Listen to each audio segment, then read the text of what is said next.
Hello, everybody. I'm super excited to, have my introduce to you all my friend Madison Kanna. How are you doing, Madison? I'm doing really good. Yeah. How are you? I'm doing great. Super excited to actually. This is the first time that we have met virtually. I'm looking forward to meeting you in person in April in Park City, Utah, for Epic WebConf. It's going to be awesome. Yeah, I'm so excited. It's going to be so much fun. It's funny that I've never met you in person either because I feel like I've been learning from you. I've taken your courses for years now. So it's funny this will be the Hmm. first time we're meeting in real life. Oh, that's so. I didn't know that. I'm glad that that has been helpful to you, and I am definitely looking forward to meeting you in person and chatting about you and getting to know you and the things that you work on. I have followed both you and your sister for a little while, and it's been just a pleasure to watch your both of your careers. It's been super cool. So I reached out to you a couple weeks ago to ask you to be the MC for Epic WebConf. And I just want people to get to know you. For those of folks who can't make it to the conference, I think it's really cool to be able to get to know the people who are going to be on stage. And then for those who are thinking about coming to the conference, maybe you can convince them that they want to come so they can actually talk with you in person. So could you give us a little introduction to yourself, Madison? Yeah, sure. I've been working as a web developer for 5 or 6 years now. I think I'm mostly known for running a book club, code book club for 4 or 5 years now, where every Sunday we jump on a Zoom Mm, call and we would read books together, go over courses. And I really started that because I felt like I didn't really have a community when I started learning to code and became a developer. And so I started that over Zoom.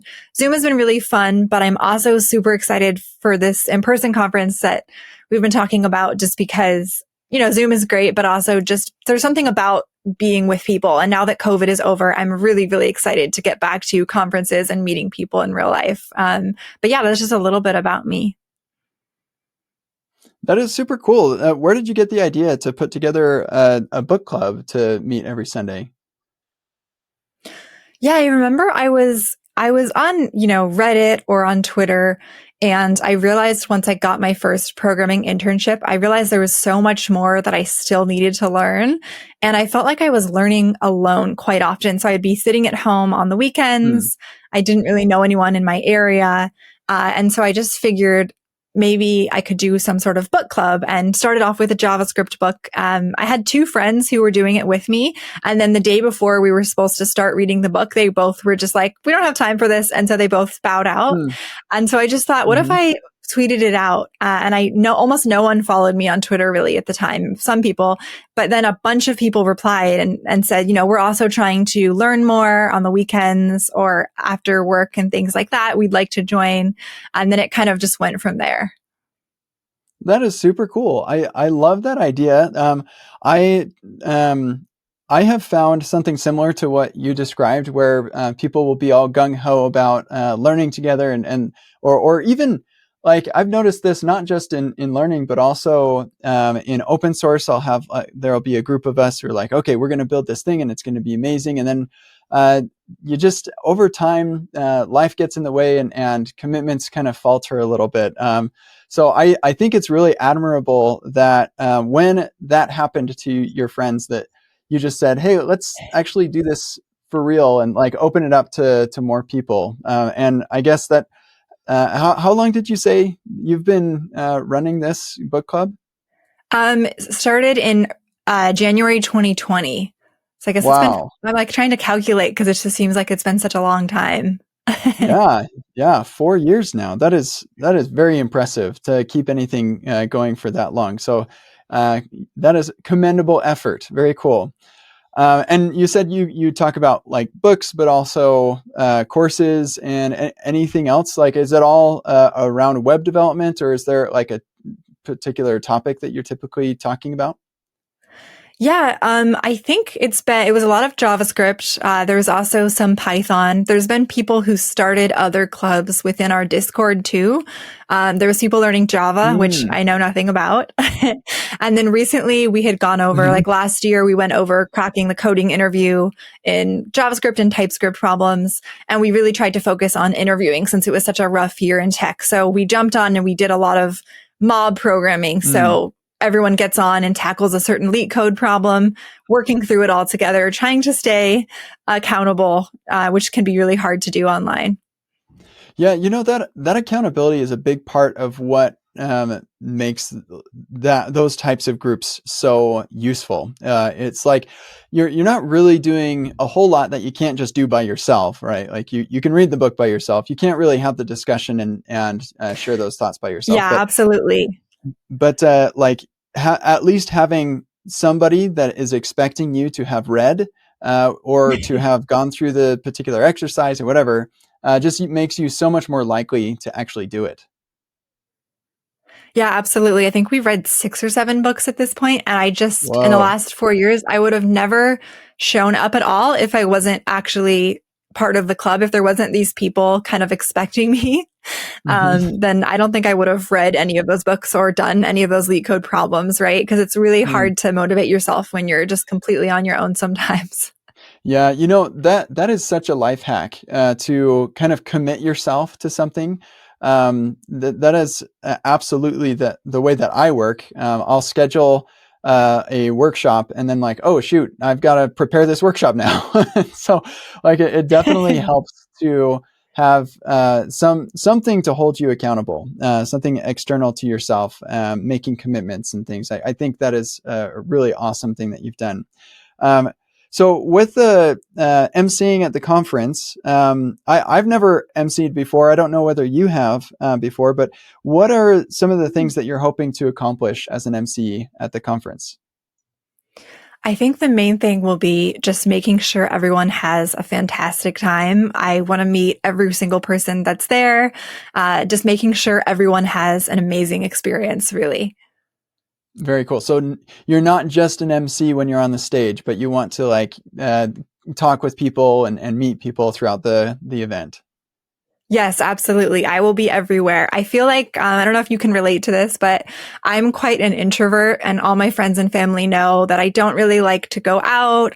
But my one exception Mm. is programming conferences, especially with this one and just all the speakers that are going, you being there, at the last conference I was at. And I don't go to too many. I really try to only go to conferences that I think are just going to be so amazing and really worth it. But if I'm at a coding Mm. conference, I tend to just be out, just everywhere, want to meet everyone, really outgoing, really unlike myself, just because I think a lot of us, like we spend so much time on Twitter or programming at work and you're not necessarily seeing your community, out in real life. And so I think it's just Mm. going to be so much fun. And I feel like I tend to become such an extreme extrovert and run on very little sleep, to be honest. When I attend a conference, I just get so excited, because you're thinking about this stuff and learning all year, but we don't often see each other in real life. And so Mm. it just really gets me excited. I like that idea. Like it's if you're gonna go, you may as well make the most of it and be as out there as you can. And even as an introvert, just kind of psyching yourself up a little bit and saying, just gonna make the most of this, and then afterward I can crash, and that's fine. Yes, absolutely. That will be, well, my vibe. Not everyone has to do that, obviously. But yeah, I do think, I used to go to programming conferences a long time ago and I would be a little bit shy and I wouldn't speak up. And I've really tried to change that. And I try to anyone that I meet or anyone I see standing alone, I want to go talk to them because just a bunch of great people. And I've gotten so many personal connections from going to conferences. Like a lot of my good friends today, I feel like I met them at a conference forever ago. Yeah, and those types of friendships are why you go to the conference, right? Because you could watch the talks online. Like Epic WebConf is going to be live streamed for free and everything. I feel like the knowledge should be for everybody, but you go to the conference so that you can meet people and develop friendships and potentially even like career opportunities and stuff like that too. Yeah, absolutely. And it's not even just meeting people, but it's also solidifying an online friendship. So for me, there's people Mm. that I've talked to on Twitter. There's people like you. There's people where I think I've had somewhat of a relationship with them. I want to keep building that friendship, that connection.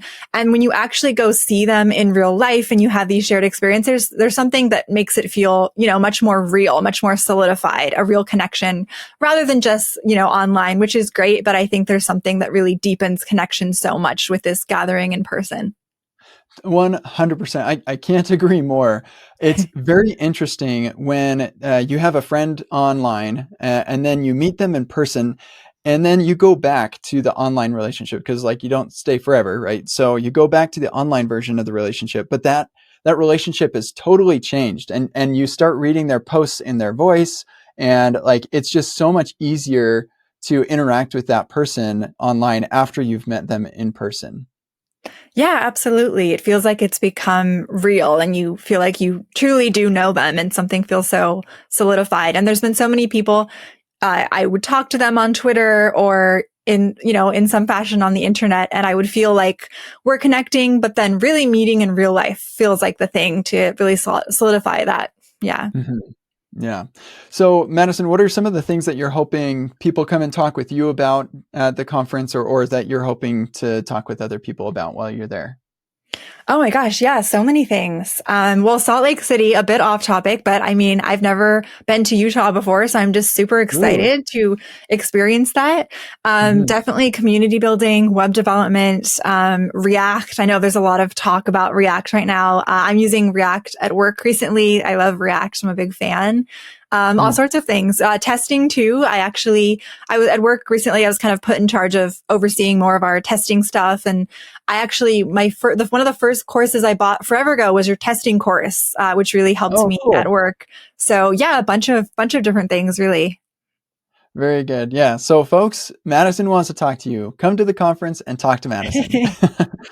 Very good. Yeah. Well, so Madison, thank you so much for giving us some of your time today. That I really appreciate just getting to know you a little bit more. I'm even more excited now to meet you than I was before this call, and I was already really excited to meet you. So I'm really looking forward to April and meeting you and all of the other awesome speakers at the conference. So thanks again, and I will see you in April. Thank you. Yeah, I'm so excited. Can't wait.